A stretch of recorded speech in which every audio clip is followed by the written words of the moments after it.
Bonjour à tous. Je crois que c'est ma première vidéo de l'année 2026. Alors, bonne année à tous mes abonnés. Alors aujourd'hui, je vais vous parler de fiscalité. Pourquoi fiscalité, ce sujet? Parce qu'il m'a été demandé dans vos commentaires lors de ma dernière publication. Il est vrai que c'est un sujet intéressant. Donc alors pour vous parler de fiscalité, tout d'abord il faut déterminer euh, votre statut fiscal. Donc alors comment se détermine un statut fiscal? Il y a deux principaux critères. L'endroit où vous passez le plus de temps dans l'année, dont dans mon cas, je vis à plein temps au Pérou. Donc naturellement, je suis résident fiscal au Pérou. Et l'autre critère qui peut déterminer, c'est où sont vos avoirs, vos intérêts ou vos avoirs financiers. Donc vous pouvez très bien vivre dans un pays, mais que tous vos avoirs financiers, je ne sais pas, vous avez plusieurs maisons qui sont encore à l'étranger et non pas dans le pays dans lequel vous vivez. Donc à ce moment-là, je ne pourrais pas vous répondre, mais je pense que ça doit être un accord entre les deux pays. Honnêtement, je ne le sais pas. Je vais parler une nouvelle fois de mon cas personnel.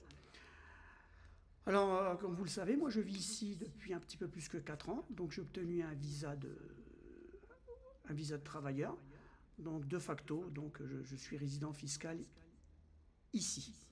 Donc, ce qui signifie que tous mes revenus que je gagne ici, ou le cas échéant qui proviennent de l'étranger, doivent être déclarés ici au Pérou, auprès de l'administration fiscale du Pérou, parce que c'est ma résidence fiscale.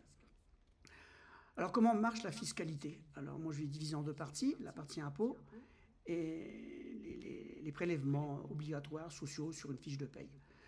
Alors, donc, si vous êtes salarié, ce qui a été mon cas les premières années, il faut savoir qu'ici, un salaire se négocie net.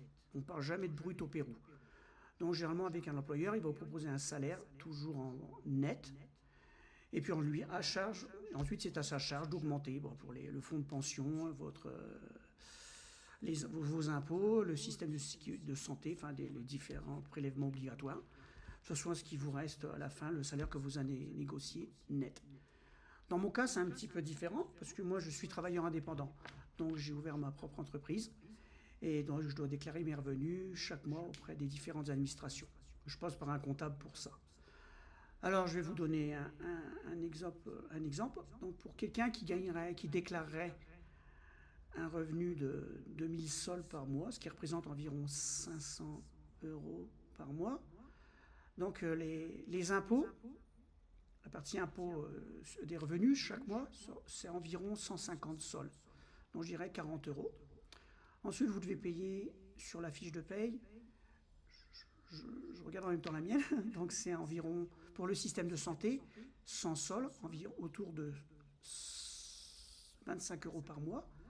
Et ensuite, vous devez payer environ un autre 160 sols, 40 euros par mois. Ça, c'est pour votre fonds de pension. Donc, ça, c'est pas vous en profiterez plus tard. Donc, c'est pas réellement un impôt ou un prélèvement social. Pour le fonds de pension, cet argent est placé par l'organisme en question. Ici, ça s'appelle AFP. Ça vous rapporte des intérêts tous les ans. Pourquoi c'est placé en bourse? Je ne sais pas ce qu'ils font avec votre argent, mais enfin, ils le font fructifier. Et régulièrement, vous recevez un état de compte de votre fonds de pension ici au Pérou. Donc, voilà. Ensuite, si vous avez des revenus qui proviennent de l'étranger, de travail, de revenus, si vous avez des intérêts, de l'argent placé en bourse ou des revenus de loyer, ce qui n'est absolument pas mon cas, donc vous devez normalement les déclarer. Moi, j'en déclare quand ça m'arrive. Par exemple, j'ai quelques étudiants en Espagne, donc ils me font un virement sur mon compte en banque. Alors, pour éviter tout problème avec l'administration fiscale, bon, je le déclare. Je fournis une facture à mon étudiant. Et puis je déclare ça comme si c'était un étudiant ici au Pérou. Donc voilà, on ne peut pas faire plus simple que ça.